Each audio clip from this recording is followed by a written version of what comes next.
Title: The Feast of Shadows. Chapter 1: A Warm Welcome.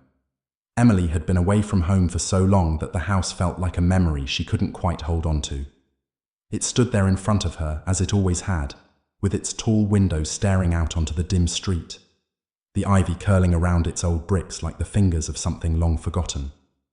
Her heart tightened as she approached the front door, the familiar scent of wood and earth welcoming her back. Yet something seemed different, more distant than before. The wind whispered through the branches of the bare trees, sending a cold shiver through the air as she reached for the doorbell. The once welcoming, familiar house now felt like a mausoleum, its once vibrant life locked behind its walls. The door creaked open almost immediately, as if it had been waiting for her. Her mother's face appeared in the doorway, her smile wide and stretched, like a mask that didn't quite fit. She hadn't changed much, still elegant, still graceful, but there was something in her eyes that made Emily pause. "Emily, you're finally home!"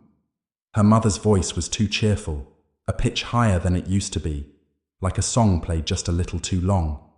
Emily smiled back, but it felt hollow, as though the muscles in her face no longer knew how to mimic happiness. She stepped inside, her boots clicking against the wooden floor. The warmth of the house immediately washed over her, but it was a stifling warmth, the kind that filled the lungs with something heavy, like breathing in thick smoke. The hallway was unchanged, though the air felt dense, as though the walls were listening to her every move. Her eyes scanned the room, the same portraits hung on the walls, the same faded carpet stretched along the floor. Nothing had changed, yet everything had. Her mother closed the door behind her with a softness that seemed deliberate, almost as if she were sealing something away from the outside world. "Come in, dear. Everyone's waiting for you." Emily hesitated for a moment. She hadn't expected the house to feel so strange, so cold, despite the Christmas decorations scattered throughout. Sparkling lights, an artificial tree adorned with glittering baubles, and garlands hanging from every corner. There were no shadows cast by the lights, no flickers of life beneath the surface. "You've grown," her mother said, as if she were stating the obvious, her voice a little too sharp, a little too eager. "It's been too long since we've had everyone under one roof." Emily nodded, though she knew it wasn't just her appearance that had changed. She felt different too, distant from everything around her, as if the time spent away had created an invisible gap between her and this place. The dining room lay just beyond the hallway, its large oak table set for a feast. The candles had been lit, their flames casting long shadows that danced across the walls in a strange, hypnotic rhythm. It was the kind of place where time seemed to bend, where the present felt like an echo of the past. The soft hum of the music from the radio filled the silence, but it did little to ease the chill in the air. Her father sat at the head of the table, his face unreadable as he looked up at her. "Emily, you're finally here." His voice was calm, deliberate, but there was something strange in his eyes, something that made her want to look away. Uncle James, her father's brother, was the next to speak. "We've all been waiting for you. It wouldn't be the same without the whole family."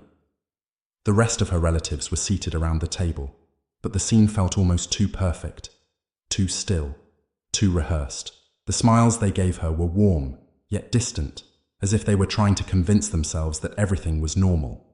The silverware gleamed too brightly, the glasses filled with wine, their edges untouched by the hands of those who sat around them. "Come, sit." Her father gestured to the empty chair beside him. "It's been too long." Emily walked to the table slowly, taking in the faces of her family.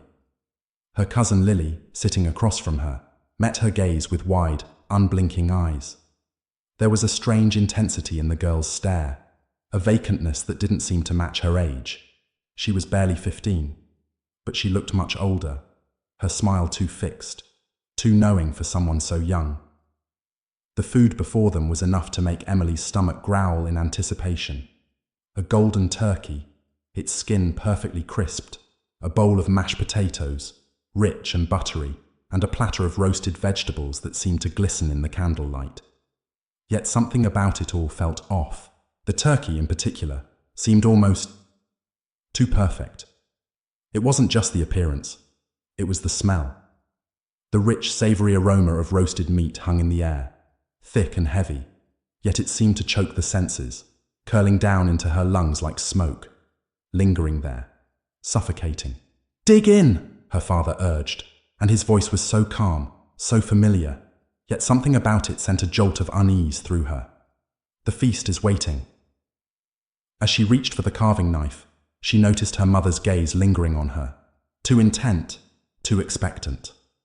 The rest of the family watched in silence, waiting. She hesitated, her hand hovering just above the plate, the cold steel of the knife pressing against her skin as though urging her to act. And then, before she could stop herself, the first slice was made. The knife slid through the turkey with ease, the sound of it almost too sharp, too final. There was no turning back now. The first bite was a struggle.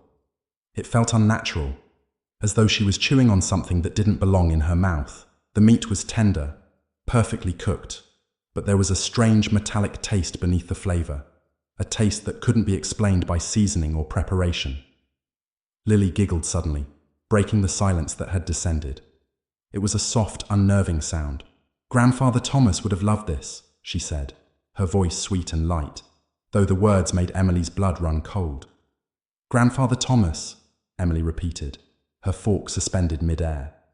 She hadn't thought of her late grandfather in years, and hearing his name now felt like a jolt of electricity, sparking something deep within her. But Lily only smiled, her eyes wide and unblinking. "He's always with us," Lily continued, her voice almost too sweet. "In the feast, in the food." The words hung in the air like a dark omen, settling into Emily's chest like an uninvited guest. She swallowed hard, forcing the bite down, but it felt like she was swallowing something far worse than food. Her father's eyes glinted in the candlelight, his face unreadable. "It's tradition," he said softly, his words barely above a whisper. "The feast brings us together. It's what keeps the family whole." There was a silence that followed, an uneasy stillness that lingered too long. Emily's gaze swept across the table again, but this time she noticed the small details that had gone unnoticed before. The way her mother's fingers trembled slightly as she lifted her wineglass. The slight twitch in Uncle James's eye, as though he were holding back something unspeakable. And Lily, who had stopped smiling, her face now a mask of quiet expectation. As the family continued to eat, Emily felt a growing sense of dread, as though they were all caught in a web spun by something older and darker than they could ever understand. But she couldn't stop herself. The turkey, the feast, it was all too familiar now, too compelling. The family's eyes seemed to draw her in, beckoning her to partake, to accept whatever twisted tradition they had prepared for her. And as she chewed and swallowed again, the taste grew more overwhelming. It wasn't just food. It wasn't just meat. It was something else, something far older, far darker. And as it spread through her body, Emily realized, with a sickening certainty, that she was already too late. The feast had begun. Chapter 2. The strange invitation. The night stretched on, a heavy blanket of silence draped over the house. The feast had ended, but the air still held the strange weight of the food, the ritual, and the words left unspoken. Emily lay in her childhood room, staring up at the ceiling. The glow of the dim Christmas lights outside the window flickered, casting faint shadows that seemed to move as if they had a life of their own. It was late. The house had settled into a deeper silence, one that felt almost unnatural. The occasional creak of the wooden floors or the low hum of the wind outside were the only sounds breaking the stillness. Emily could hear the soft murmur of her family from the next room, but it was distant now, like they were miles away. Even though the walls were thin, she felt separated from them, alone, though surrounded by their presence. The clock on the wall ticked slowly, each second stretching into eternity. She should have felt tired, but the strange meal had left her restless, her mind spinning with the lingering taste of the turkey and Lily's cryptic words. Grandfather Thomas. The feast. In the food. The phrases echoed in her mind, like the taunting whispers of something lurking just beyond the veil of reality. Unable to shake the growing sense of dread, Emily sat up and pulled the heavy blanket from her body. The cold air of the house bit at her skin, sending a shiver down her spine. She stood, moving quietly across the room, careful not to disturb the silence. The old wooden floorboards creaked beneath her feet as she reached the desk in the corner, where a stack of papers had been left untouched for years. As she sifted through the papers, something caught her eye: an envelope, old and yellowed with age. It stood out against the modern bills and receipts. The name written on the front was unfamiliar, Grandfather Thomas, but it wasn't in her grandfather's handwriting. She opened it slowly, her fingers trembling as she peeled the paper back. The letter inside was written in elegant, flowing script. The ink faded but still legible. The words sent a chill through her as she read them aloud, the sounds of her own voice feeling alien in the stillness of the room. To Emily, the blood of your ancestors flows through your veins, and you must return to where it all began. The family must gather once more to ensure our legacy. You are invited to partake in the feast, as is the tradition of your bloodline. Come, take your place, and you will understand.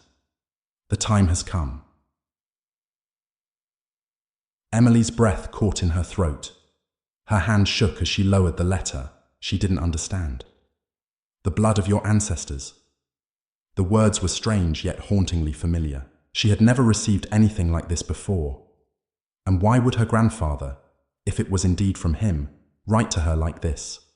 She stared at the paper, her eyes scanning the room as though expecting someone to be watching her, but there was only the cold silence, pressing in on her from all sides. She didn't know what to make of it. Was it a prank? Some twisted joke her family had decided to play? But it didn't feel like a joke. It felt like a warning. Emily looked at the return address on the envelope, but it was only a single word. Roots. Roots. She hadn't heard that word in years. It was something her grandfather used to talk about.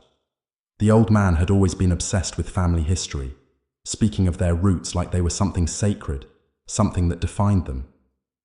He had often told her stories about their ancestors, tales of a family bound to the land by some ancient covenant. But she had never paid much attention to his ramblings. Legacy, bloodline, the words gnawed at her, stirring something deep within her that she couldn't quite place. She glanced at the door, the quiet murmur of her family still audible from the other side, but distant, muffled. She wasn't sure if she was ready to confront them yet. The letter had unsettled her more than she cared to admit. The wind howled outside, making the windows rattle in their frames. Emily walked to the window, her fingers tracing the cold glass, watching the snow swirl outside like restless spirits. The sky was dark, the stars barely visible through the swirling clouds, the world outside a blur of white and grey. Her thoughts drifted back to her childhood memories of this place, of laughter, of warmth, of a family that once felt whole, but now everything felt wrong. There was something lurking beneath the surface. Something ancient, something that had been waiting for her to return. She couldn't ignore the letter. The words burned in her mind, growing louder with each passing second. The time has come. She turned from the window, her decision made. She had to find out what was going on. She couldn't wait for them to tell her. She had to see it for herself. Emily moved toward the door, her hand resting on the handle. She hesitated, taking one last glance around the room. The soft glow of the Christmas lights seemed to mock her, the shadows growing longer in the corners of the room. Something felt like it was watching her, waiting for her to make the wrong move. But she couldn't stop now. She opened the door slowly, the creak of the hinges echoing in the hallway. Her family was still gathered in the living room, but now their voices were lower, hushed, as though they were speaking in code, their words indistinguishable in the oppressive silence of the house. Emily hesitated, stepping back into the hallway. She moved quietly toward the stairs, trying to avoid the gaze of her family, though she knew they must have heard her. She could feel their eyes on her, though she couldn't see them. The staircase creaked under her weight as she ascended, the shadows gathering around her like a cloak. The air grew colder with each step she took, and she wrapped her arms around herself, feeling the chill seep into her bones. She reached the second floor, moving toward the attic door. It had always been locked, but she knew there was a way to get in. Her grandfather had hidden things up there. Old books, trinkets, letters from long ago. Things that no one was allowed to touch. She had always wondered why the attic had been off limits, but now she felt the pull. She needed to see what was hidden there. She reached for the small key her mother had once kept hidden in a drawer. It was still there, cold and familiar in her hand. The attic door creaked as she turned the key, the hinges groaning in protest as it opened. The air inside was stale, thick with the smell of dust and age. She stepped inside, the darkness swallowing her whole. Her breath caught in her throat as her eyes adjusted to the dim light. The attic was full of boxes, crates, and old furniture draped in white sheets, but there was something else. A large, ancient-looking chest, tucked away in the far corner. It looked like it had been untouched for years, but the lock was fresh, almost new. Someone had been here recently. Emily approached the chest cautiously, the hairs on the back of her neck standing up. She knew this chest. Her grandfather had always kept it locked. Inside, he had kept his most prized possessions. Family heirlooms, ancient papers, perhaps even the truth of their bloodline. Her hands shook as she reached for the lock, her fingers trembling with anticipation.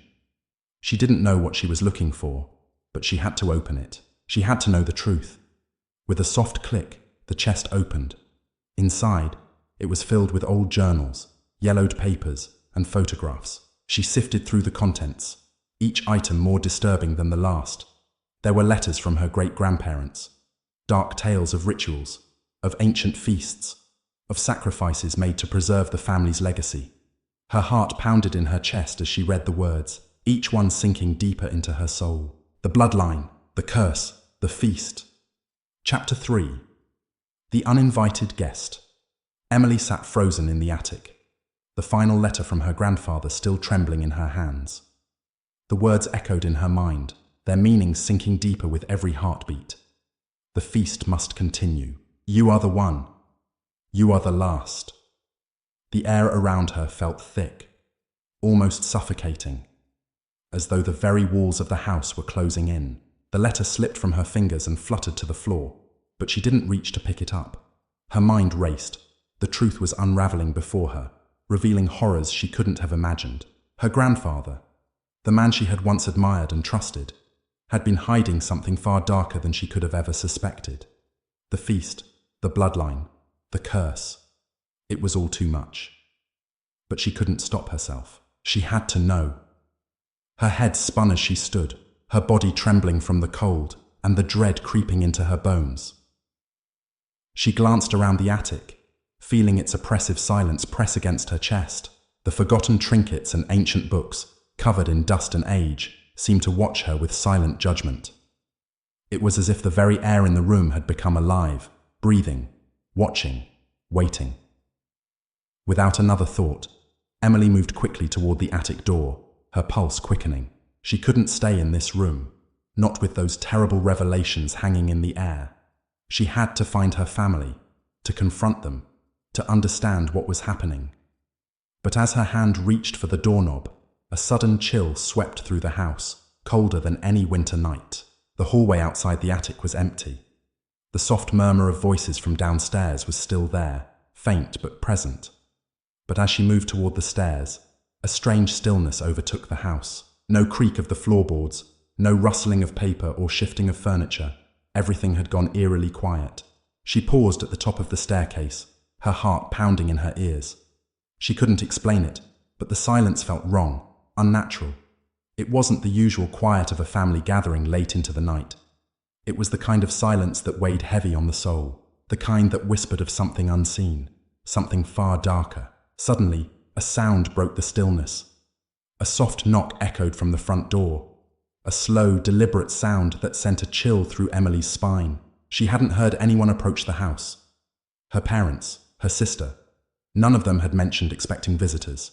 And yet, someone was at the door. Her legs moved of their own accord, carrying her down the stairs and toward the front hallway. The air grew colder with every step she took, as though the house itself was holding its breath, waiting for something to happen. As she reached the door, she hesitated. She wanted to open it, to face whatever waited outside, but a deep, primal fear held her back. Who could it be? The thought swirled in her mind. Could it be another letter? Or was it someone else? Someone her family had been hiding from her. With a trembling hand, she unlocked the door. Standing there, in the dim glow of the porch light, was a figure she didn't recognize. The man was tall and thin, dressed in dark clothing that seemed to absorb the light. His face was pale, almost sickly, with hollow cheeks and sharp features. His eyes, though, were what unsettled Emily the most, wide and intense, as though they could see straight through her. There was something unsettling about him, a feeling that she should know him, but couldn't place where or how. He stood perfectly still, his gaze fixed on her, not blinking, not moving. "May I come in?" His voice was soft, calm, but it carried a weight that seemed to press down on Emily's chest. Instinctively, she took a step back, her breath catching in her throat. I'm not sure." Before she could finish her sentence, the man spoke again, his voice a low, coaxing whisper. "You know who I am, Emily. I've been waiting for you. It's time." The words sent a shiver down her spine. How could he know her name? She had never seen this man before in her life, but the way he said it, with such certainty, unsettled her more than she cared to admit. "I don't know what you mean," Emily stammered, her voice trembling. She looked past him toward the empty driveway, hoping someone would appear, hoping for a familiar face. But there was nothing. Only the cold, empty darkness of the night. The man didn't move, didn't speak, but his eyes never left hers. There was something about his presence, something magnetic, pulling her in.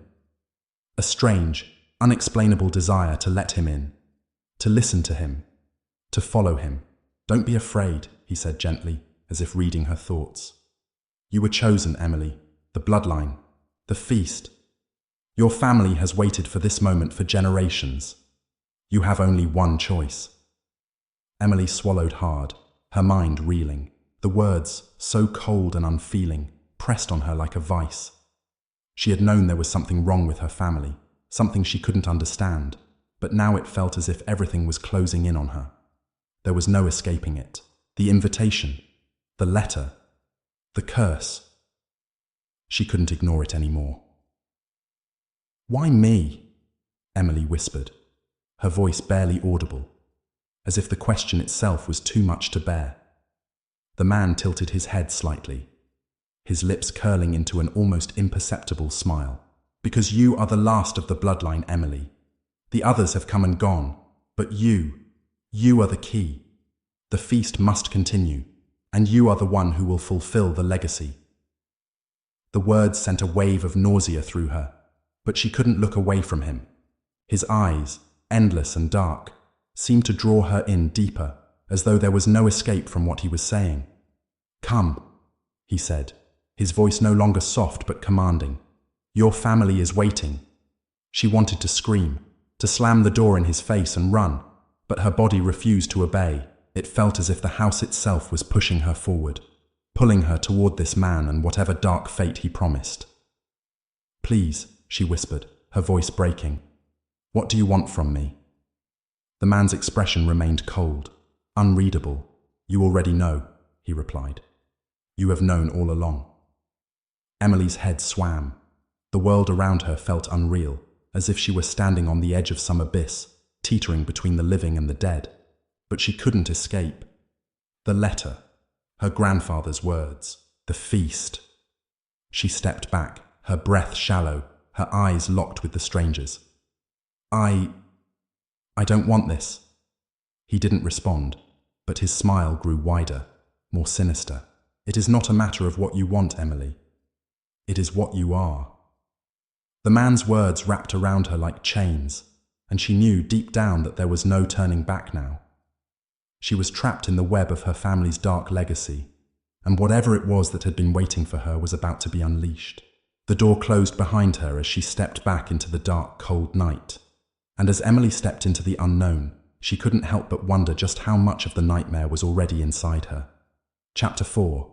The Feast of Shadows. The mansion seemed to stretch farther than she remembered.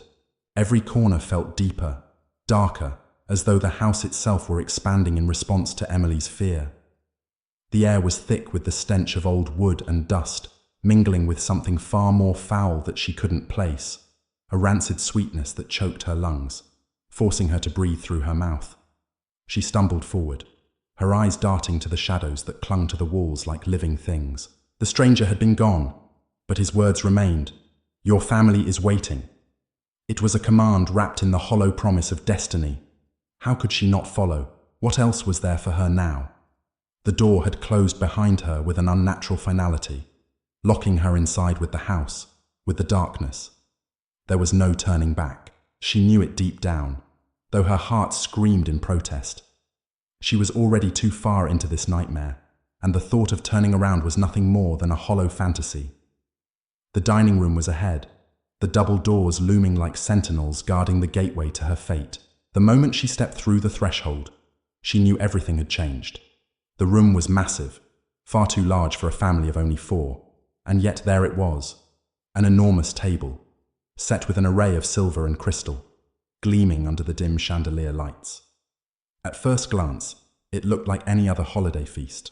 The china was delicate, the silver polished, the table draped in a rich crimson cloth. But something was horribly wrong. The food, an endless spread of meats, fruits and pastries, was all wrong. The dishes were piled high with unfamiliar cuts of meat, dark, glossy, glistening with fat that didn't belong. Emily's stomach twisted. She could feel it. A wrongness that tugged at her very soul, gnawing at her insides like a cold hand gripping her heart. It wasn't just the food that unsettled her. It was the presence in the room. Her family sat around the table, but they weren't quite right. Her father was at the head, his face a mask of serene detachment. Her mother, pale and unmoving, stared at her with eyes that were too wide, too empty. Her younger sister, Sophie, sat at her side, but there was something off about her. The once joyful spark in her sister's eyes was replaced by an expression so vacant, so lifeless, it made Emily's skin crawl. But it wasn't just their blank stares. There was a subtle, unsettling wrongness to them, as though they were puppets, their strings pulled by an unseen force. Emily's legs moved of their own accord, carrying her toward the table. Her mind screamed at her to stop, to run, but her feet betrayed her, taking her closer with every step. Her heart beat in her throat, thudding violently as she approached her family. Her mother's eyes locked onto hers, a smile stretching unnaturally across her face. It was a smile that didn't belong, too wide, too sharp, like something that had crawled out of the deepest pit of the underworld. "Emily," her mother said, her voice a hollow echo of its former warmth. "You've finally come home. It's time to join us." Emily felt the hairs on the back of her neck rise. "Join you," she whispered, her voice cracking. She wanted to look away, to ignore the twisting horror in her mother's eyes. But something held her there, drawing her in like a moth to a flame. "What is this?"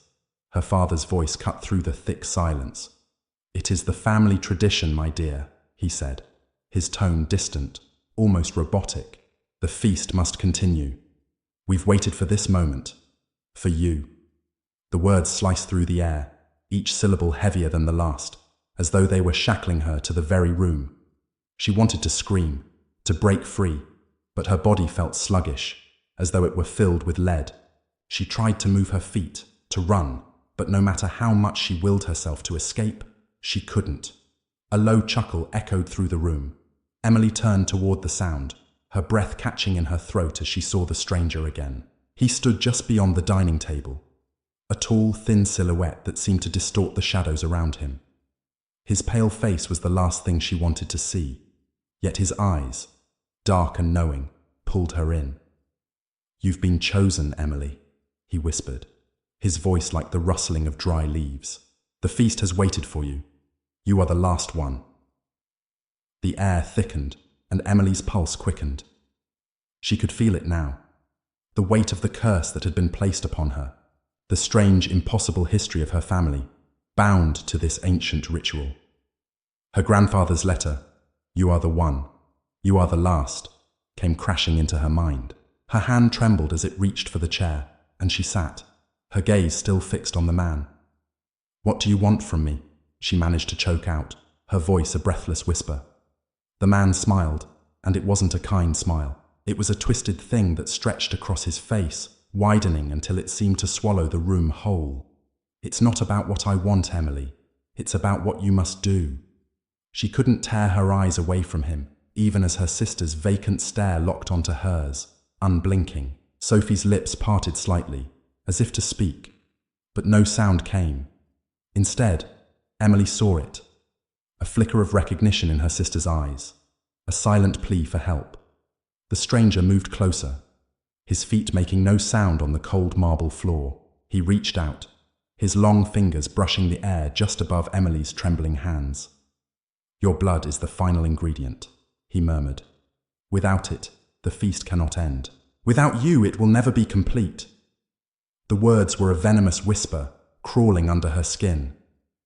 The taste of bile rose in Emily's throat, and she fought to keep herself from gagging. "You have to stop this," she cried, her voice breaking. This isn't real." The man smiled again, but it was more chilling this time, as though the smile was stretching from his very core, becoming a part of him. "It is real, Emily. It always has been."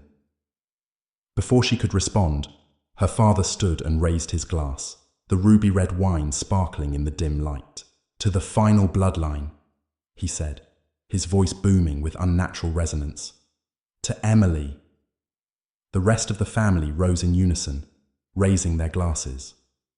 Her mother's fingers cracked as they curled around her glass, her eyes still fixed on Emily, her expression unwavering. Emily looked at her hands, the thin skin of her wrists, the faint veins pulsing beneath them. Her father's voice, the man's whisper, echoed in her ears. "The feast. You are the last." Her heart hammered against her ribs. She wanted to scream, to run, but the words held her fast, shackled to the table, to the ritual. Her fingers trembled as they reached for the goblet in front of her. She couldn't stop herself. Not now. Her hand closed around the glass. It was a slow, agonizing moment. She stared at the blood-red liquid swirling in the glass. It seemed to breathe, to pulse, like it was alive. With a final breath, she lifted the glass to her lips, and she drank. Chapter 4. The Feast of Shadows continued. The room seemed to hold its breath as Emily's glass touched her lips. The rich scarlet liquid swirled inside, reflecting the dim chandelier lights above, casting erratic, ghostly shadows across the walls. For a moment, it almost felt like a dream, one of those half-formed nightmares that never quite settled into clarity. But as the wine slid down her throat, the reality of the moment crushed down on her like a heavy weight. The liquid was cold, unnaturally so, and as it passed down her esophagus, she felt it burn, not like alcohol, but like something else, something deep, primal, as if it had been waiting for her, for this very moment, to awaken. The glass was suddenly empty, and Emily was unable to remember how or when she had drained it. She set it down with trembling hands, her breath shallow and rapid. She felt the room around her shift, the walls closing in, the air thickening. The light from the chandelier flickered, casting grotesque shadows that seemed to stretch and writhe on their own accord. Emily's pulse hammered in her ears. She could feel the wine working its way through her veins, not like any drink she had ever known, but like something darker, something ancient. A warmth spread across her chest, a warmth that quickly turned into a fire, searing its way into her bones. She gasped, clutching at the edge of the table to steady herself, but the room spun around her. Her vision blurred, and for a brief, horrible moment, she saw it, the table stretching out farther than it should, the shadows growing deeper, darker, as if the room itself was shifting, changing. The faces around her twisted and warped, their features elongating, their smiles widening unnaturally. "Emily!" Her mother's voice was soft but cold, as though she were speaking from a great distance. "You've joined us, at last." But Emily's mind was no longer fully hers. The darkness of the room pressed against her consciousness, whispering things she couldn't fully comprehend. The shadows were alive now, crawling up the walls, curling around her legs. They felt like hands, cold and clammy, grasping at her. She felt the urge to scream, but the words caught in her throat, lost beneath the weight of the dark, suffocating force that held her in place. "Welcome to the family," her father intoned, his voice carrying the same hollow resonance as before. He rose slowly from his chair, the silver of his watch gleaming eerily in the dim light. "This feast, it is not only of flesh, it is of spirit, of blood, of legacy." Emily's heart pounded harder, her chest tightening as her father's words dripped into her mind like venom. Legacy. She had heard that word before. Her grandfather's letter, the warnings, "You are the one, you are the last," suddenly made horrible sense. This was what he had meant, the feast, the bloodline. She was part of something ancient and monstrous, something that could never be escaped. Suddenly, the floor beneath her feet began to tremble. A deep, resonant sound thrummed through the wood beneath her, and she looked around, her eyes wide with terror. The shadows were moving, shifting in unnatural ways. They stretched like tendrils, reaching toward her. Before she could react, the dining room door slammed shut with a deafening crash, sealing her inside. The echo reverberated through the room, and for the first time since she had entered, Emily felt a surge of true fear. There was no escape, no place to hide. The stranger appeared again, his tall, pale form emerging from the darkness like a ghost materializing from the ether. His eyes glowed with an eerie, unnatural light, and a slow smile spread across his face as he stepped toward her. "You drank, Emily," he said softly, his voice a low murmur that seemed to reverberate in her very bones. "The ritual is complete. Now you will understand." Emily opened her mouth to speak, to scream, but no sound came. Her voice was swallowed by the overwhelming pressure of the room, as if the walls themselves had ears and were listening for the moment she would break. The stranger's smile widened, showing teeth that were too sharp, too white. "You must feed now, Emily. Not just your body, but your soul. Your bloodline demands it." And then she felt it. The pull. It was subtle at first, a small tug, like a whisper on the wind, but it grew stronger with each passing second. It was pulling her toward the table, toward her family, toward her fate. Her hands trembled as she pushed herself to her feet. She tried to walk away, to find an escape, but the shadows clawed at her ankles, pulling her back, anchoring her to the place. The floorboards creaked beneath her as though they were protesting her every move. "You cannot leave," the stranger said. "You are bound to this house, to this family, to this feast. You are the last of your kind, Emily. The last one to complete the cycle." Emily tried to shake her head, to deny it, but the words had already sunk deep into her mind. She looked at her family, their faces frozen in a grotesque imitation of what they once were. They were not human anymore. Not really.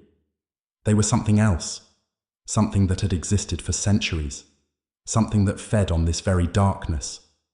Her mother smiled again, but it wasn't a smile of love, it was a smile of hunger. "The feast," she said, her voice cold and distant, "has always been our way.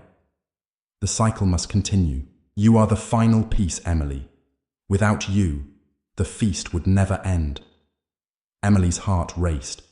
She could feel the fire spreading through her veins, the ritual coursing through her body. The shadows closed in tighter, suffocating her, until she couldn't breathe, couldn't think. All that was left was the overwhelming urge to submit, to give in. "Do it," the stranger whispered, stepping closer. "Embrace your destiny. Let the blood of your ancestors flow through you." She felt it then, the compulsion, deep and undeniable. The pull was no longer a gentle tug. It was a violent, demanding force, a torrent that swept her along with it. The feast was calling to her, urging her to join, to become one with it. Her hand moved of its own accord, reaching toward the dishes laid out before her. She knew what she was supposed to do. The shadows had told her, the stranger had told her family had told her. It was time to feed. But as her fingers closed around the carved silver knife before her, she froze. Her reflection appeared in the polished surface of the blade, her own face. But it was wrong. Her eyes were darker, Her pupils dilated. Her skin was pale, and her lips curled into a twisted, unnatural smile. It wasn't her. It was someone else. Something else. The realization hit her like a wave. This was not just a family dinner. This was not just a gathering. This was a ritual, a curse that had been passed down through generations, a curse that she had now become a part of. The bloodline, the feast, her place in it, and there was no going back. Chapter 5. The shadow of the feast. The mansion had become her prison. The once grand halls now felt like a labyrinth of cold stone and suffocating shadows. Every corner, every door, every inch of this place whispered of long-forgotten rituals and ancient curses. The walls, heavy with the weight of centuries, seemed to groan beneath the strain of the feast that had never truly ended. Emily could feel it, the pulse of the house, its breath, slow and steady, like the rhythmic beating of some great, unseen heart. It was as if the house was alive, watching her, listening to her thoughts. She had tried, for what felt like an eternity, to escape. Every night, she would slip out of her room, her movements careful, deliberate. But every time, she found herself drawn back to the table where the shadows lingered, beckoning her. The shadows that had once seemed harmless now appeared as ravenous spectres, circling her with an insatiable hunger. Her hands shook, trembling, when she thought about the wine, the blood, how it had flowed so easily down her throat, as if it had always belonged there. She could still taste it, even now, on the back of her tongue, bitter and metallic. It was as though it had fused with her very essence, filling her veins with an old, dark hunger that she had no words for. The stranger had disappeared after that first night, leaving only his presence behind. A cold, suffocating presence that clung to the air like a persistent fog. Emily hadn't seen him since, but she felt him everywhere. His absence was like the missing note in a song, always there, pressing against her consciousness. At times, she would hear the whispers, low, unintelligible murmurs that seemed to float through the walls, as if the house itself were speaking to her. They would come in the dead of night, when she lay awake, staring into the darkness, her thoughts racing. They would beckon her, no, call her, to the room with the table, to the darkened corners where the feast was set. And yet, it wasn't just the house that was changing. Emily herself was transforming. She could feel it in her skin, in the way her body had started to shift, subtly, like a caterpillar that had begun to outgrow its cocoon. She had always been slender, but now she felt lighter, as though her body was becoming something less substantial, more fluid, like smoke slipping through cracks in the air. Her reflection in the mirror had started to look unfamiliar. Her once bright eyes had darkened, her skin paler than before, and her hair seemed to have taken on a life of its own, curling and twisting in ways that felt unnatural. The mirror itself had become a place of torment. Whenever she looked into it, she could see the face staring back at her, but it wasn't hers anymore. There was something wrong about it, something in the way her reflection smiled when she didn't. "Not yet, Emily," the voice would whisper, soft but firm from behind the mirror. "Not yet." The words gnawed at her mind, as if they were etched into her very soul. Not yet. She tried to scream, to break free, but the words caught in her throat, choked by the invisible weight pressing down on her chest. It was as though the house itself had claimed her, bound her in a web of silence, of fear, of dark promises. The family was still there too. They watched her with cold, lifeless eyes, as though waiting for her to make the final choice. Her mother, once so warm and loving, was a stranger now, a hollow vessel.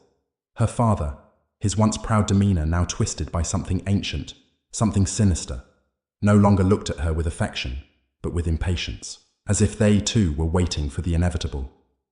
"Come, Emily," her mother would say, her voice a melodic whisper in the otherwise oppressive silence. "The feast awaits. You know your place here. You know what you must do." It was becoming unbearable. The mansion, her family, the darkness. It was all closing in around her, tightening its grip like a vice. And then, one night, it happened. Emily woke to the sound of a door creaking open. She sat up, her heart racing in her chest, and listened. The house was still, too still. There was no wind outside, no chirping of distant birds, no rustling of trees. Just silence, and then a soft, steady sound. It was the sound of footsteps. Slow, deliberate, and coming from the hallway. Emily's blood ran cold. She knew who it was. She had felt this presence before, too many times to count. But now, it was closer than ever. She swung her legs out of bed, her feet hitting the cold floor with a soft thud. The darkness pressed in on her from all sides, but she didn't hesitate. She had to go. She had to see what was happening. The feast was approaching, whether she was ready or not. With trembling hands, she opened the door to her room, stepping into the long hallway. The walls seemed to close in around her as she walked, as though the house itself was alive, breathing, watching. The footsteps ahead of her grew louder with each step, until they were right in front of her. But when she rounded the corner, there was no one there. The hallway was empty. Her breath caught in her throat as she scanned the darkness, but there was nothing. No one. It was as though the footsteps had never existed, and yet she knew they had. She turned, her gaze falling on the door at the end of the hall. It was ajar, a thin sliver of light spilling from the crack, casting long shadows on the floor. The room beyond was where the table was set, where the feast always took place.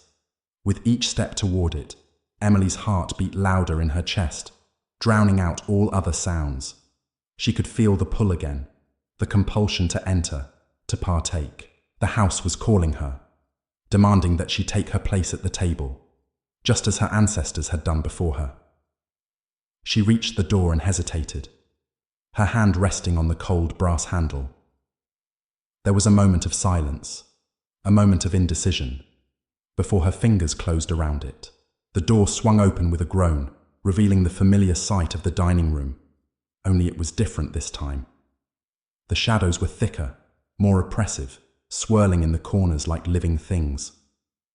The long table stretched out before her, covered in a feast of untouched dishes. The smell of roasted meats and warm bread filled the air, but it was mingled with something darker, something that made her stomach turn. And then she saw him, the stranger. He was standing at the far end of the table, his pale form almost blending into the darkness. His eyes glowed faintly in the gloom, and his lips twisted into that same, chilling smile. "You've come," he said, his voice smooth and cold, like silk sliding over stone. "At last."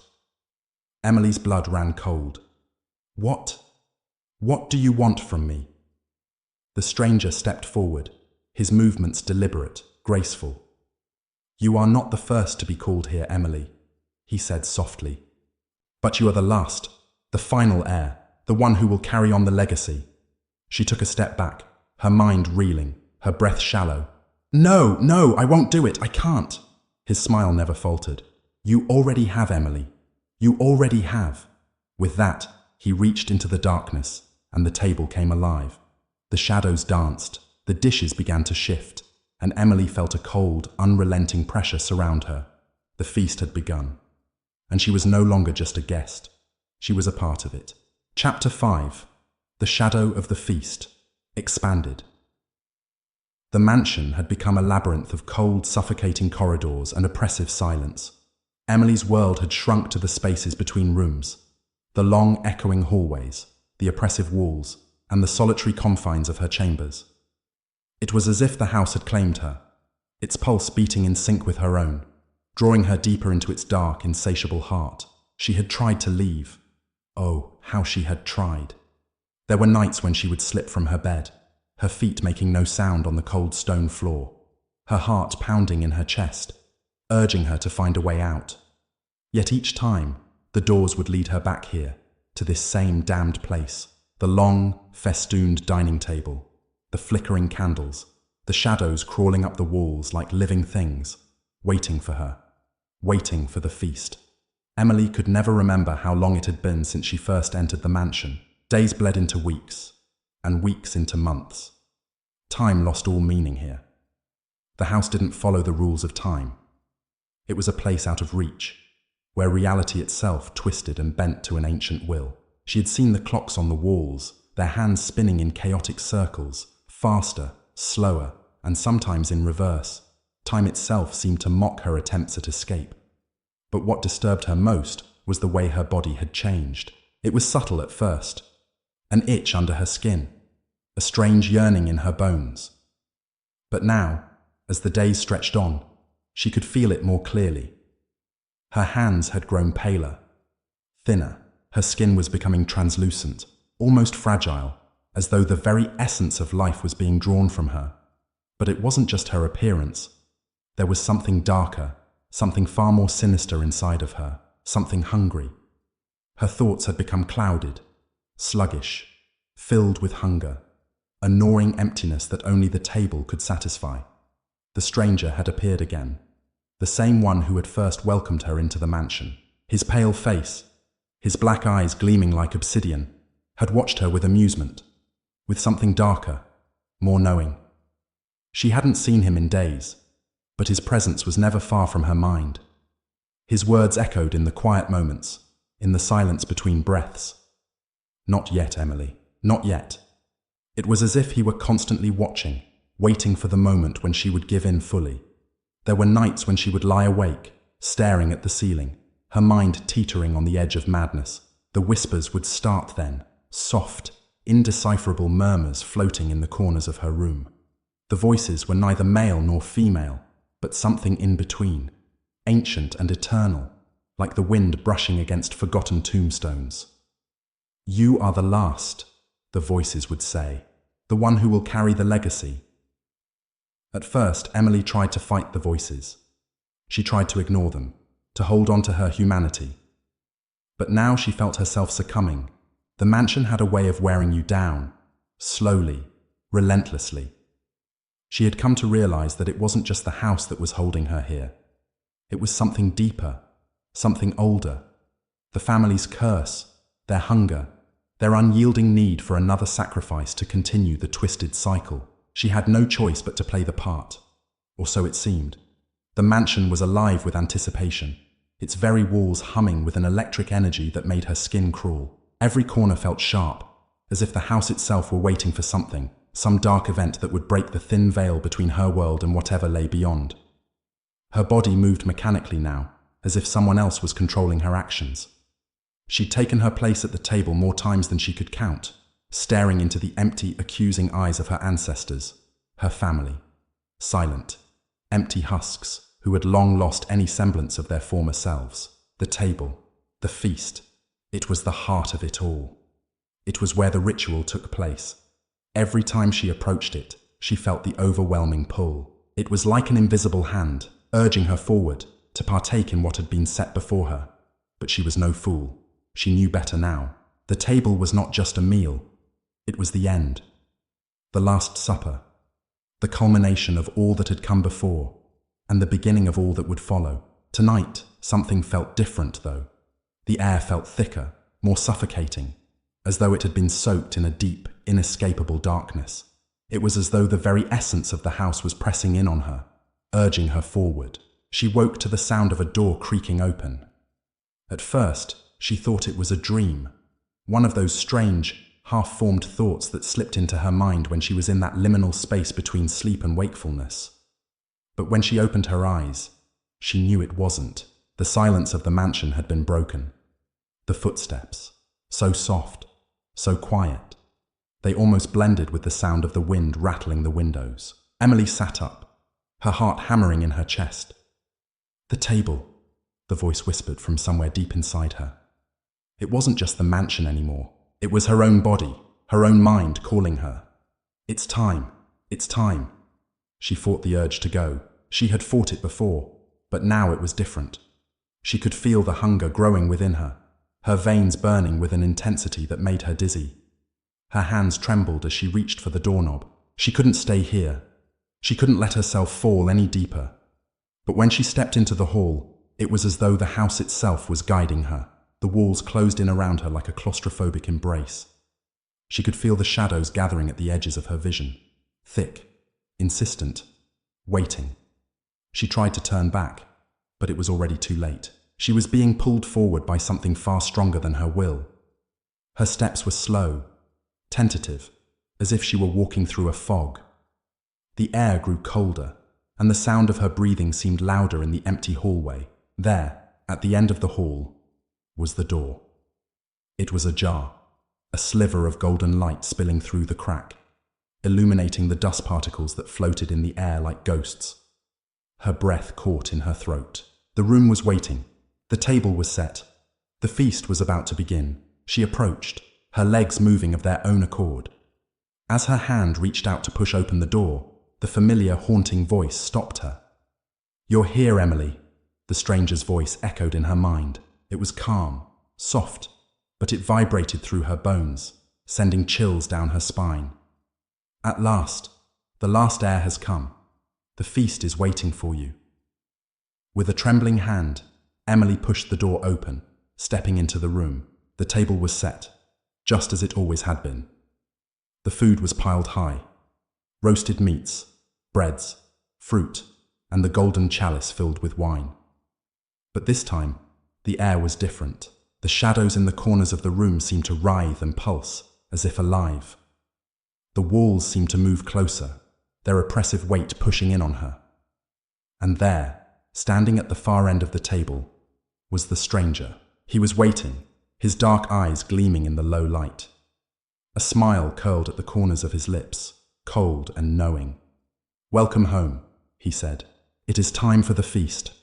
The final feast." Emily's heart thudded in her chest, but she couldn't move.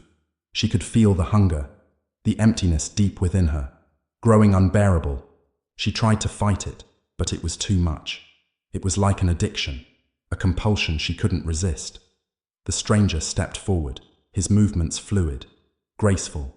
He extended a hand to her, and she felt herself reaching for it, drawn in by the promise of release.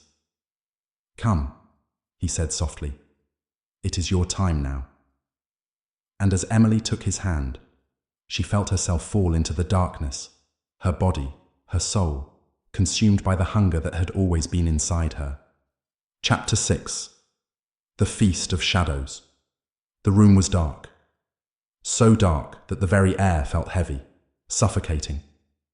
Emily's eyes struggled to adjust to the absence of light, though she knew it was futile. Here, in this place, there was no such thing as illumination. Only shadows, stretching and twisting as if alive, reaching for her, grasping at her skin with cold, invisible fingers. She had entered the room, but now it was as though she had entered something else entirely, a realm where time and space no longer held meaning. The boundaries between the living and the dead, the corporeal and the ethereal, blurred and merged in this space. In the center of the room stood the table, but it was no longer the inviting scene it once had been. The feast, once vibrant and full of life, was now a grotesque parody of itself. The meats that had glistened with rich juices were now blackened, their surfaces mottled with decay. The fruits, which had once gleamed with their perfect ripeness, now lay bruised, their skins sagging and withered, as if they had been left to rot for centuries. The golden chalice, once gleaming, was now filled with a thick black liquid that seemed to pulse as though it were alive, its surface rippling unnaturally in the stifling air. Emily's breath came in shallow gasps. Her pulse quickened as she stood frozen, unable to move, unable to comprehend what she was seeing. This was not right. The house had never shown her such vile spectacles before. This wasn't the table she had been drawn to in the past. This was something far darker, far more hungry. Behind the table, in the shadows, the stranger waited. His silhouette was stark against the abyss, tall and motionless, as though he too had become one with the darkness. But Emily knew that he was watching her. He always watched her, his gaze as sharp and cold as the knives on the table. "Come." His voice came to her in a whisper, soft and beckoning, but it carried an undeniable authority. "The feast awaits you." His words slithered into her mind, coiling around her thoughts, tightening, constricting. She felt her body moving against her will, her limbs heavy as though weighted by unseen forces. The hunger inside her surged once more, fierce and insatiable. The emptiness within her was screaming, an agonizing, endless cry that demanded to be filled. She couldn't fight it anymore. Step by step, Emily moved closer to the table. The shadows seemed to part for her, guiding her, but as she approached, the stench of decay grew stronger. It was foul, overwhelming, and yet, it wasn't the decay of mere food. It was something far worse, something far older. The smell of death lingered in the air, mingling with the sickly sweetness of corruption. As Emily reached the table, she noticed something strange. The once perfect silverware had twisted, their polished surfaces now tarnished and jagged, like twisted remains of forgotten rituals. The plates were cracked, their edges jagged as though they had been shattered and glued together again by hands that had long lost their humanity. The cutlery gleamed under the pale light, but there was no comfort in its shine, only the promise of suffering. "Sit," the stranger's voice urged again, smoother this time, coaxing her. He stepped from the shadows, his face now illuminated by the sickly light. His expression was unreadable, but there was something in his eyes, a dark promise, a knowing smile that made her skin crawl. The stranger was not a man, not truly. He was something else, something old, something beyond the bounds of mortality. His pale skin seemed to shimmer, almost translucent, as though it could dissolve into the air at any moment. His eyes, black as the void itself, held the weight of centuries of torment, of ancient secrets that no mortal soul should ever hear. But they were still fixated on her, on Emily, the last one, the one who had yet to submit. "You know what must be done," he murmured, almost lovingly. His words curled around her, tightening like a noose. "You have always known, Emily. You are part of this now. You cannot leave. You cannot fight it. This is your destiny. This is your feast." Her breath hitched, a cold sweat beginning to form on her forehead. She couldn't do this. She couldn't be part of this twisted, unnatural thing. But her body betrayed her. The hunger, the all-consuming hunger, was too strong. She wanted to scream, to rebel, to claw her way out of this nightmare. But it was as if the very house had claimed her. Slowly, with reluctant steps, Emily sat at the table. She could feel the cold of the chair seep through her clothing, the chill sinking into her bones as though the very seat was alive, feeding off her fear. She sat, her body trembling, as she stared at the feast before her. It was silent now, the air thick with a tension that could be felt in every nerve, every inch of her skin.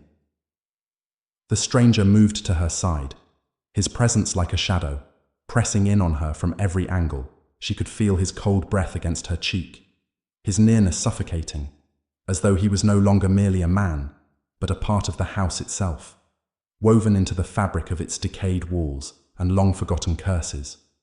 He raised his hand, and the table seemed to shudder in response, as if waiting for his command. The food, which had once been lifeless and decaying, now seemed to move. The meats twitched, the fruits ripened before her eyes, their skins becoming taut and smooth. But the process was grotesque, unnatural.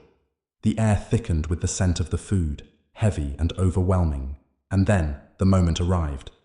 "Eat," the stranger whispered, his voice low and compelling.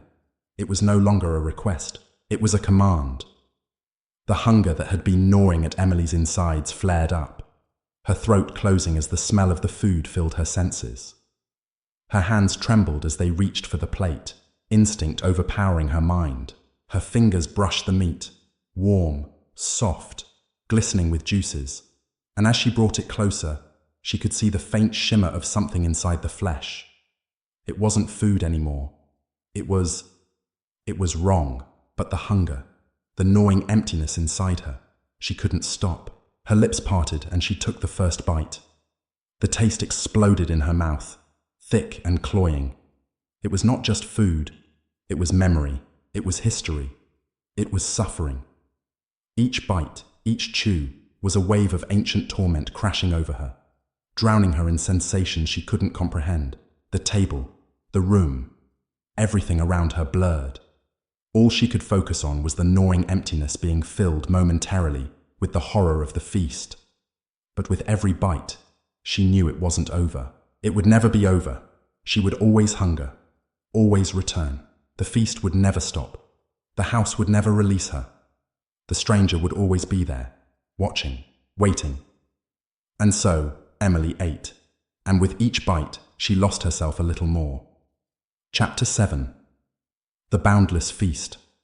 The passage of time in the house was uncertain.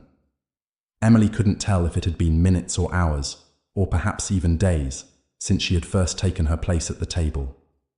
The hunger never waned, only deepened with every bite, every mouthful that slipped past her lips. She had lost count of how much she had consumed, for the food never seemed to end. It was as though the table itself was alive, constantly replenishing what had been taken, offering more and more of itself as if to appease the ravenous void inside her. The stranger, no, he wasn't just a stranger now, was he? Stood nearby, his presence looming like a shadow that stretched into every corner of the room. His eyes never left her, piercing through her as though he could see into her very soul. The way he watched her made her skin crawl, a sensation that crawled down her spine and lingered at the base of her neck. Yet, she could not look away from him. There was something magnetic about his presence, a force she could not comprehend, much less resist. His voice came low and smooth, a velvet whisper that seemed to seep into the very air, coating everything in its unsettling resonance. "Do you feel it, Emily?" His words curled around her, wrapping her thoughts in a delicate, unshakable grip. "Do you feel the hunger growing? The way it fills every crevice of your being, making you part of this place, part of the feast?" She tried to speak, to protest, to tell him that she wasn't like this, that she hadn't wanted any of this. But her mouth was dry, her tongue thick, and her body seemed to have taken on a life of its own. She had no will, no power to control what was happening. Her hands trembled as she reached for another piece of the feast. The meats were still warm, though their texture had become wrong. The once tender cuts had hardened, taking on a grotesque, rubbery consistency. The fruits, too, had changed, becoming nearly unrecognizable, their skins dark and shriveled, leaking juices that dripped and pooled onto the table. And yet, despite the disturbing transformations, the hunger inside her only grew stronger, gnawing at her insides until she had no choice but to continue. Her hand hovered over the plate, trembling with the effort of resistance. But then, with a slow, almost reluctant motion, she plunged her fork into the mess of food. The sound it made was sickening, as though she were violating something sacred, something ancient. But the hunger, that terrible, insatiable hunger, drowned out every other thought. She raised the fork to her mouth, and as she bit into the food, everything stopped. The air itself seemed to freeze. The food in her mouth turned to ash, dry and bitter, crumbling beneath her teeth. The room shifted, the shadows lengthening and twisting in impossible shapes, as though the walls were no longer solid, no longer real. Her body jerked back as if pulled by invisible strings. Her breath caught in her chest, heart pounding in a frantic rhythm. She looked around her, but the room had changed. It was no longer the grand, decaying dining hall she had once known. It was darker. The shadows had become alive, slithering across the walls, creeping along the floor, writhing in every corner, forming shapes she could not comprehend. She stood up abruptly, her chair scraping loudly against the floor, as if demanding her attention. Her mind was swirling with panic, the hunger still clawing at her insides. But now there was something else, a pull, a compulsion, drawing her away from the table. "Where are you going?" The stranger's voice came, and though it was still calm, still smooth, there was an edge to it now, an undertone of something darker, something far more dangerous. But Emily didn't listen. She couldn't. Something was wrong, terribly wrong.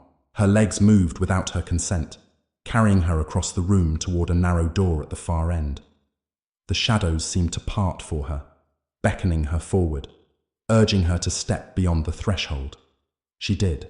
The door opened with a low, grinding creak that echoed through the room, as if the very house was groaning in protest. Beyond the door lay a narrow, winding corridor, its walls lined with portraits.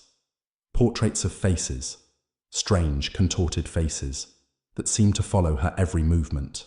The eyes in the paintings glowed faintly, gleaming with an unnatural light, their expressions frozen in agony. But it wasn't the faces in the paintings that terrified her the most. No, it was what was behind them. As Emily walked down the corridor, the air grew colder, the walls narrowing as if the very house was closing in around her. The further she went, the darker the passage became, until she could barely see her own hands in front of her face. The only sound that filled the space was the soft padding of her footsteps against the stone floor, the faint whisper of air that seemed to whisper her name. Emily. Emily. The voice was there again, faint at first, but growing stronger with each step she took. It was not the stranger's voice. It was something else, something deeper, something older. Emily. Come closer. She stopped dead in her tracks. The voice, that voice, it wasn't human. She could feel it in her bones, like a cold, unseen presence that was reaching out to her from the darkness itself. Her heart hammered in her chest as she glanced around, her eyes searching the inky blackness for any sign of movement. Nothing. But the voice. It was there. It was coming from all around her.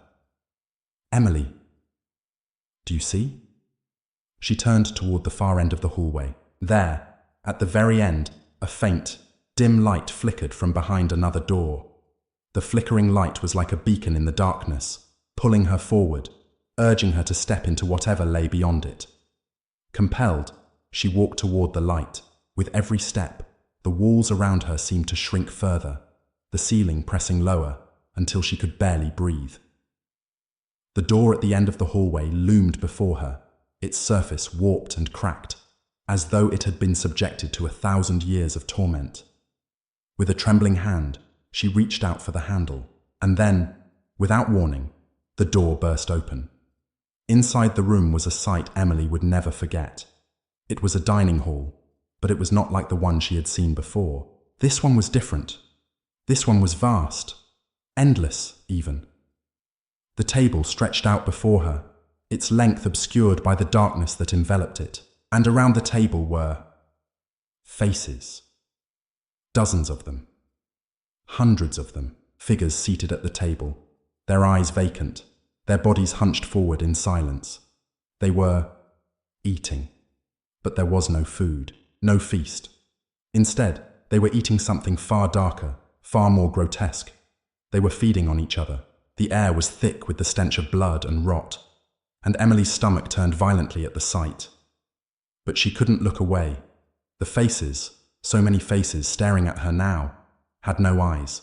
Their sockets were hollow, empty, their expressions contorted in agony, in suffering. Some of them were smiling, but it was not a smile of joy. It was something much worse. It was a smile of madness, of unending hunger. And then she understood. The feast was not for the living. It was for those who had already fallen. She had entered a space between life and death, between hunger and emptiness. The table, the stranger, the shadows, they were all part of this. She was part of it now, part of the endless cycle. And the hunger would never end. Chapter 8. The Vale of Echoes. Emily stood frozen in the doorway. Her breath caught in her throat as the horrors within the room unfolded before her. The vast dining hall stretched endlessly, the grotesque banquet in progress within it growing more surreal with every passing second. The figures seated at the table, the faceless, hollow-eyed ones, continued their endless feast. Their hands tore at each other, their mouths devoured what was left of their own kind, and yet no blood flowed, no meat was consumed. It was as if the very act of consumption was a ritual, not of sustenance, but of eternal longing. Their hunger, eternal and unyielding, could never be quenched. Emily tried to move, tried to flee, but the very air seemed to hold her in place, a strange, suffocating force pressing down on her chest. She was trapped. Trapped in this place, this endless, suffocating nightmare. A soft sound echoed from the shadows, low and whispering, calling her name. Emily! Emily! It was a voice she had heard before, a voice that slid into her mind like cold fingers caressing the inside of her skull. It felt ancient, older than the house itself, older than the shadows that now swarmed around her. The whispers grew louder, closer, until they were all she could hear. "Emily, don't be afraid. Come closer. Come and join us." Her heart pounded, her legs trembling beneath her as if they no longer belonged to her, as if they were being moved by some invisible force. She fought the pull, her body rebelling against the compulsion to step forward. But the whispers wrapped themselves around her, tightening with each passing moment. She couldn't breathe. The room was suffocating her, the oppressive weight of it closing in. The shadows, those writhing, twisting things, seemed to take on form, crawling along the floor and up the walls, forming shapes, faces, bodies that once had life but now only existed to feed. "No," Emily thought, trying desperately to resist. "I can't. I won't." But then the air shifted. The door behind her slammed shut with a deafening bang, cutting off her only escape. Panic surged through her. She turned, trying the handle, but it would not budge. She was locked in. "Trapped!" The voice grew louder now, almost a command, not a suggestion. "You must join them, Emily. You belong here. In the feast." The words echoed in her skull, vibrating within her mind, drowning out all other thoughts. Her hands reached up to her head, clutching at her hair, but it was no use. She couldn't think. She couldn't breathe. The hunger. It was taking root in her chest, crawling deeper into her mind with every passing second. "Join us." And then, the first figure turned to face her. It was one of the feasting creatures, its face a blank canvas, empty sockets staring into her soul. But there was something else. The figure's mouth opened, a jagged, unnatural smile splitting the darkness. It leaned forward, its body trembling with a hunger she could feel even from across the room. "Emily!" the figure rasped. Its voice was hollow, a low whisper that sent shivers down her spine. "You've been chosen to partake in the feast." Her pulse quickened, and she staggered back, but the movement was slow. Too slow. Her body felt like it was submerged in water, moving in heavy, sluggish motions. "You can't escape," the figure continued, its lips stretching wider, revealing teeth, sharp and yellowed, like old bone. "You're already a part of it. You always were." The words sank into her like poison, dulling her senses. Her feet dragged, unwilling, toward the table. She could no longer fight the pull. She felt her feet moving, as though some unseen force had taken control of her body, guiding her forward. The room seemed to stretch with her, growing impossibly vast, the table at its center still teeming with those writhing, faceless figures. As she neared the table, she saw the figures' hands, long, bony fingers, covered in the remnants of what could have once been human skin. Their hands grasped at each other's flesh, tearing pieces off with unnatural strength. The sound of tearing, of ripping, filled the room. It was a sound that set her nerves on edge, a sound that burrowed deep into her soul. And then she was seated at the table. Her legs buckled beneath her, and she collapsed onto the cold, dark wood, her arms unwillingly coming to rest at her sides. She couldn't move, couldn't scream. The hunger that had clawed at her from the moment she stepped into the house surged within her now, overtaking her completely. She felt it filling her, pulsing, writhing, until there was nothing left of her but hunger. But then, something else happened. The first figure, the one who had spoken to her, reached toward her. It grabbed her hand with a grip that felt like death itself, cold and relentless. Emily tried to pull away, but its strength was too much. Its fingers dug into her skin, the pressure unbearable. "Join us!" it whispered again, and this time, there was no escape from the weight of its command. The hunger was consuming her, devouring her from the inside out. She could feel it creeping into her veins, filling every part of her until she could no longer distinguish where she ended and the feast began. The figure's eyes, those empty sockets, stared into hers. And in that moment, Emily realized what was happening.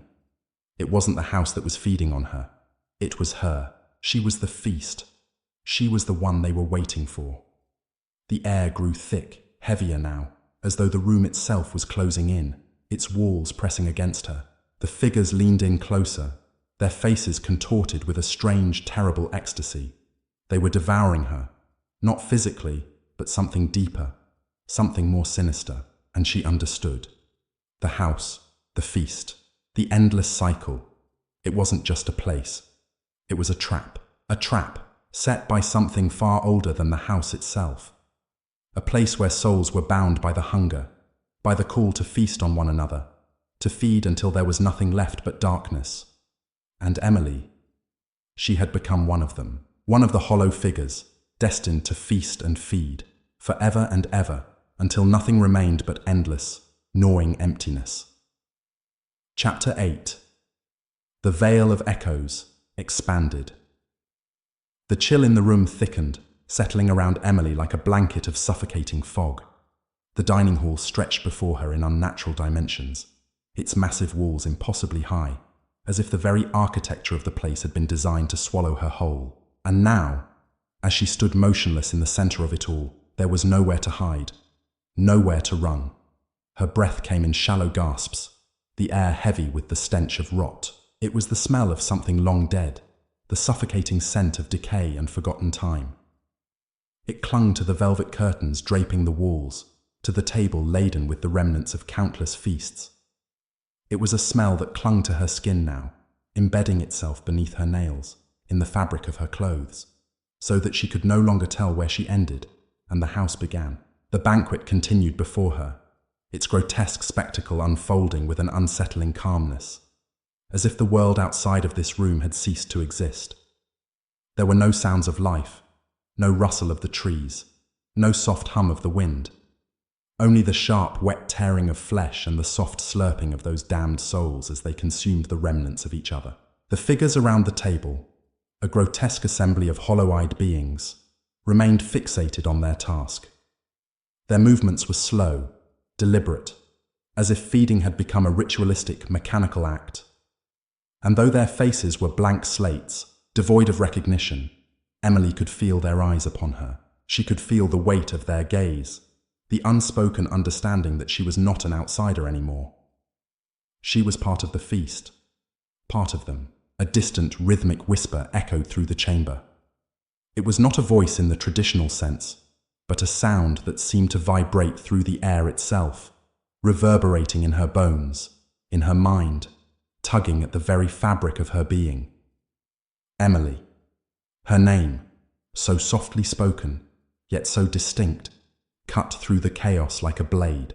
Her heart skipped a beat, the sound of it pounding in her ears, deafening her. Emily, you have come so far to find us. It wasn't a whisper anymore. It was a chorus, rising from the very walls of the house, from the deep, cavernous recesses of its twisted corridors, from the floorboards beneath her feet. The sound was not human, not even animalistic.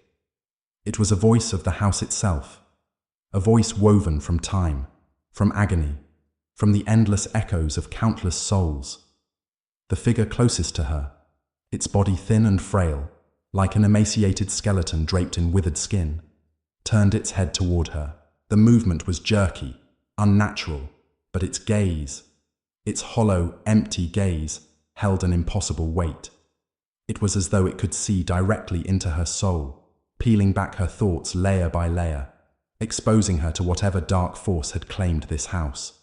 It spoke then, but not with its mouth. No, it spoke through the vibrations that pulsed in the air around her, its words slipping into her consciousness like an unwelcome poison. You belong here, Emily. You are one of us now. You have always been one of us. She tried to step back, her body moving as if controlled by invisible strings. Her limbs felt heavy, each movement slow and unnatural, as though they belonged to someone else. She tried to scream, but no sound escaped her lips. The room felt too tight now, the walls inching closer with every second, pressing in on her chest, suffocating her. The hunger was there again, crawling beneath her ribs, gnawing at her insides. No, I'm not one of you! She screamed inside her mind, but the thought was drowned out by the overwhelming pull of the house. The hunger, the figure, its skin wrinkled and torn, now reached for her, its fingers long and bony like broken twigs. It brushed her cheek lightly, the touch cold as the grave, sending a wave of nausea coursing through her. Yes, you are. You have always been. The house has waited for you, and now it is time for you to feast. The figure's lips parted, revealing a jagged grin, but the smile was not one of kindness.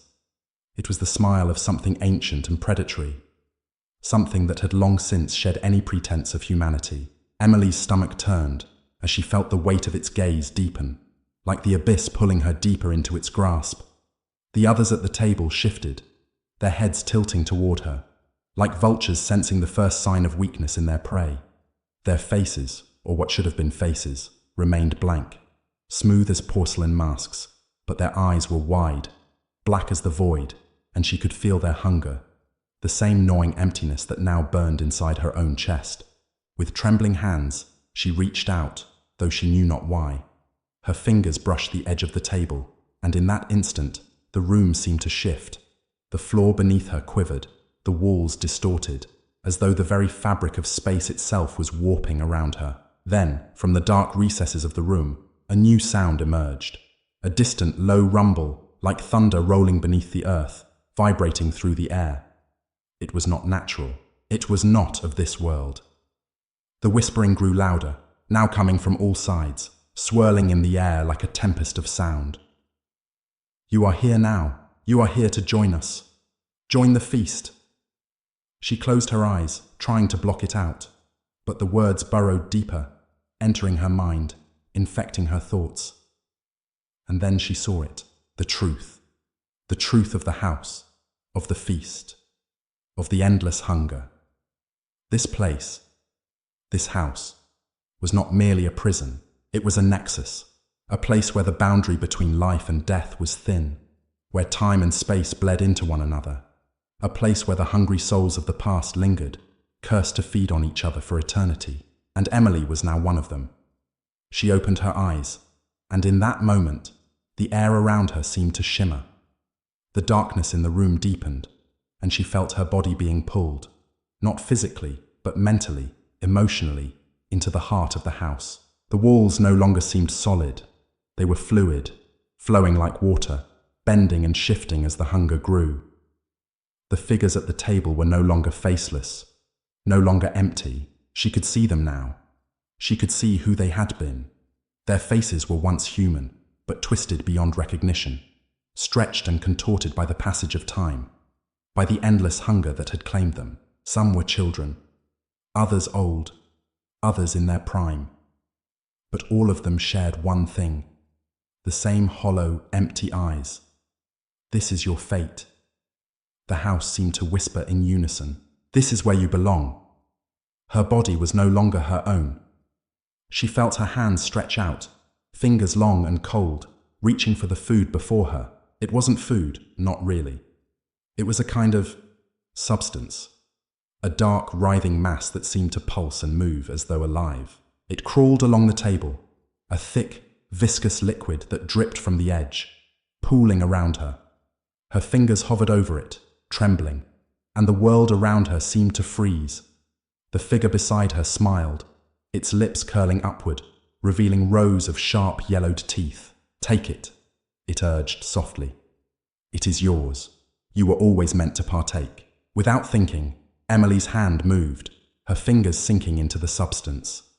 It was warm, slick against her skin, and as she touched it, she felt it speak to her. A voice not from her mind, but from the very thing itself, the hunger itself. Consume. The moment her fingers made contact, the feast began anew. The table trembled as the substance spread, crawling toward her, drawing her in, devouring her slowly, as if it were a part of her now. And somewhere deep inside, beneath the horror and the terror, Emily felt a strange, twisted sense of release. The hunger had always been there, waiting, and now it had her. Forever. Chapter 9. The Eternal Feast. The light flickered in and out, casting fractured shadows that danced along the walls like restless spirits. Emily could no longer tell whether the darkness that enveloped her was real, or a manifestation of her fractured mind. The sensation of time had become an illusion, It was as though she were suspended in a void, a space where the boundaries between past and future no longer existed. Here, there was only the present, an endless, gnawing present where hunger, death, and despair consumed all. Her senses had dulled, her thoughts now clouded with the thick fog of the house's malevolent will. The feast, no, the ritual, had not ended. It never would. The grotesque figures around the table remained frozen in their sickening devotion, their eyes never leaving her. They were no longer strangers, no longer hollow shells. Each face now held a flicker of recognition, a tortured remnant of who they had once been. The warmth of the foul, writhing substance still clung to her hands, a dark reminder that she had become one with them. The other souls, the ones who had wandered into the house long before her, watched silently, their hollow eyes boring into her very soul, silently urging her to partake. You are one of us now. Her thoughts no longer felt her own. The house spoke through her, whispered through the veins that pulsed with its hunger. She had no choice but to obey. The call had always been there, waiting patiently for her to finally hear it. Suddenly, a sharp crack echoed through the silence. A figure, once still and rigid, stood up from the table with a sudden jerking movement. Its skin stretched and peeled, the bones cracking under the strain of motion that had not been felt in centuries. It turned toward her, its grin widening inhumanly, as though it had been waiting for this moment.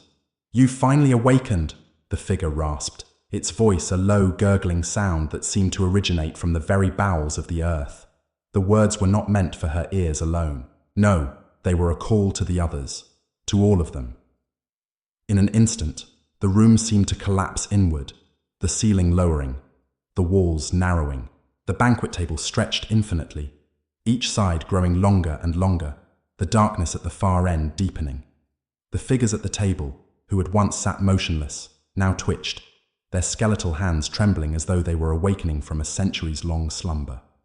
"We are the house," another voice croaked from the darkness. "The house is us."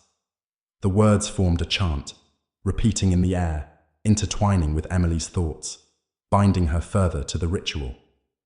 "We are the feast." She could no longer tell where the voice ended and her thoughts began. Every word that rang through the air became a part of her, wrapping around her mind, embedding itself in her very soul. She could feel it now, a deep, insatiable emptiness, a hunger so great it threatened to swallow everything she had ever known. Her eyes moved involuntarily to the table before her. The writhing mass of flesh and substance beckoned once again, but now it seemed different, more urgent, more alive. "Consume, Emily. The feast is not over. There is still more to take." Her hand moved of its own accord, the sensation of touch numb, as though the substance were now a part of her body. The moment her fingers dipped into the mass, the entire room seemed to tremble. The other souls, still seated at the table, began to chant in unison, their voices rising in eerie harmony. "Take, take, take." Their words were suffused with the same hunger that gnawed at her from the inside. She was not sure if it was her own voice, or if the house had merged her with the others, but she felt the words becoming her own. She was part of them, a part of the feast. It was then that Emily understood the truth of her situation. This house, this place, was not merely a structure. It was alive, an entity unto itself, a monstrous being that fed off the souls of the lost, the broken, the hungry. The house had existed for centuries, perhaps longer, and it would continue to exist for eternity, growing stronger with every soul it consumed. Those who entered were never truly free. They were absorbed into the feast, forever bound to the house's insatiable appetite. She could feel it now, coursing through her veins like a wildfire, an infernal hunger that drove her forward, pulling her hand deeper into the mass. The faces around her blurred, distorted by the heat and the darkness. The figures at the table no longer appeared human. Their bodies twisted and stretched into unnatural forms as the hunger began to take root. "We are the feast," they intoned, their voices a cacophony of agony and ecstasy. "And you are part of us." But even as her body moved to obey, Emily could not shake the last remnants of her will. There was a flicker inside her, a last whisper of defiance, a spark that refused to be extinguished. She forced her mind to focus. She could not be lost to this. Not entirely. Not yet. With all the strength she could muster, Emily tore her hand away from the table, feeling a strange resistance, as though the house itself was pulling her back, refusing to let go. The air thickened, pressing against her chest, suffocating her. Her heart pounded in her ears, the rhythm of her pulse a final drumbeat of resistance. But as she tried to step away, someone, reached out from the shadows, its touch like ice against her skin. She turned, and there they were, hundreds of faces, their eyes wide and black, their lips moving soundlessly. The spirits that had once been human now drifted in the corners of the room, their bodies suspended in mid-air, their mouths gaping as though they were speaking, screaming, but no sound came forth. "You cannot leave," they whispered in a language she could not comprehend. "There is nowhere else." The hunger tightened its grip on her, suffocating her thoughts, her emotions, until all that remained was the gnawing emptiness, the gnashing of teeth, the relentless pull toward the table. The figure closest to her, the one that had stood earlier, its body twisted and cracked, reached out once more, its hand grabbing her wrist with an unnatural strength. Its fingers dug into her flesh, the touch like cold iron, as it pulled her back toward the table. "We will all be together," it hissed. "It, forever. One with the feast." And as it spoke, Emily felt the final remnants of her defiance begin to crumble. Her mind blurred, the edges of her reality warping, and in that moment, she realized that escape was no longer possible. The house had already claimed her. The table before her seemed to stretch further and further into infinity, its edges vanishing into the suffocating darkness. And though she struggled, though she screamed inwardly, her body moved of its own accord. The feast was never ending. Chapter 10. The Eternal Cycle. The house stood in eternal silence, its darkened halls filled with whispers that only the souls could hear. Outside, the world had forgotten the name of the place. No longer a structure bound to the earth, the house had become a living, breathing entity. An ancient thing, older than time itself. It stood alone, a sentinel in a forsaken land, existing only for the feast. And now, Emily was a part of it. There was no escaping, no turning back. As she stood in the center of the banquet hall, surrounded by the hollow figures of those who had come before her, the weight of her reality settled in. The world outside, the memories of her life, had already begun to fade like a dream, slipping from the edges of consciousness. There was only the house, only the feast. The banquet table, once a scene of grotesque indulgence, had become her prison, its surface now an altar of suffering. Emily's hands trembled as she stared at the endless spread before her. The food, the drink, the faces, they were no longer distinguishable from the house itself. The boundaries between her and the house had dissolved. She was no longer Emily. She was part of it, a piece of its eternal hunger. Her eyes drifted to the far end of the table, where the figure she had once called the leader sat. It was a figure she had first seen on the night she had entered this cursed place.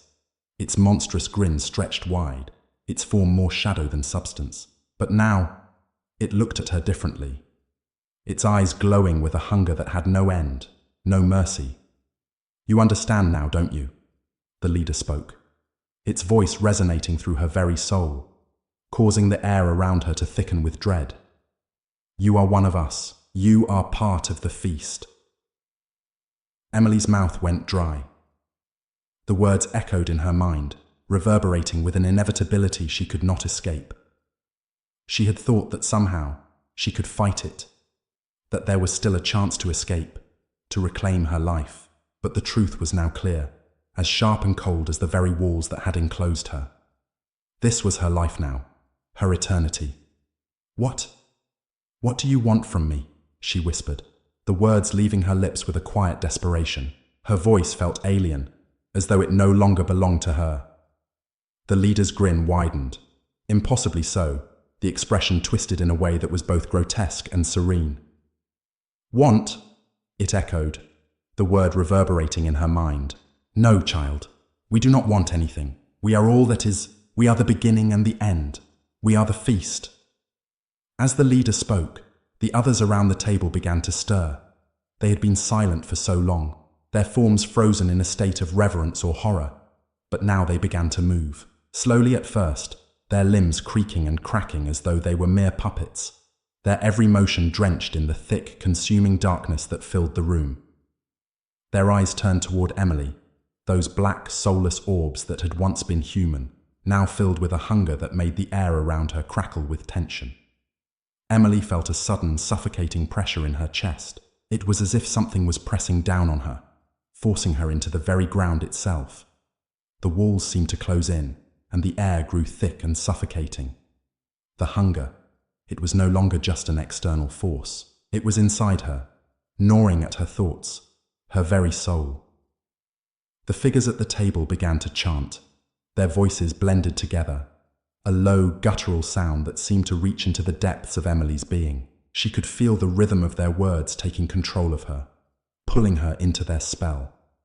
The hunger was inside her now, spreading through her veins like wildfire.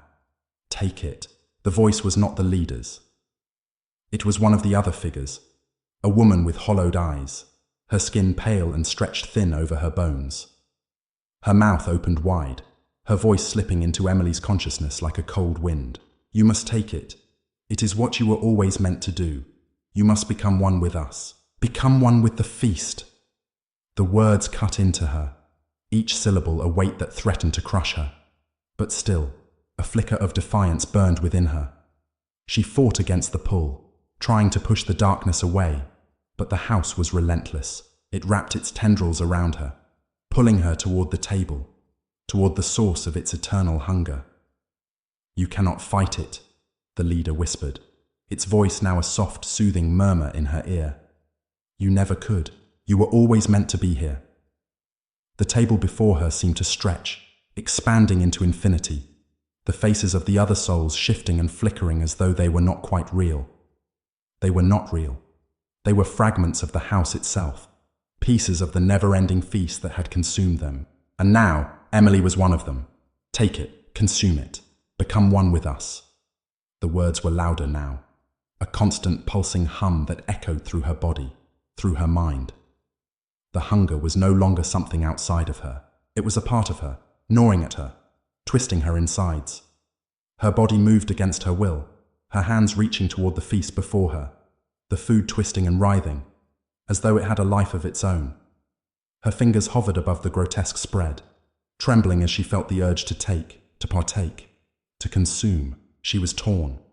Part of her still fought, still remembered the life she had lived, the people she had once known. But that life was fading, slipping away like sand through her fingers. This was her new reality. There was no going back. Her hand descended, her fingers brushing against the food. It was warm to the touch, slick with a strange, oily substance. The moment she made contact, the room seemed to shudder, the walls groaning as though the house itself had taken a breath. The moment she ate, consumed, she felt it. The hunger consumed her. It filled her, stretched her, twisted her. And in that moment, she realized that she was no longer human. She was part of the house. She was part of the feast. Her body began to change, to shift, just as the others had. Her skin stretched, her bones cracked, and her very form seemed to warp. She was no longer Emily. She was no longer anything. She was a part of the endless cycle, the eternal hunger. She had become one with the feast. And then, as she sat there, lost in the endless cycle of consumption, the words echoed again, louder, clearer, more powerful than ever. We are the feast. The feast is us, and you. You are part of it, forever. As the darkness pressed in, as the endless chant filled her mind, Emily understood. There was no escape. There had never been. The house was eternal, and the feast was endless. And now, she too was a part of it.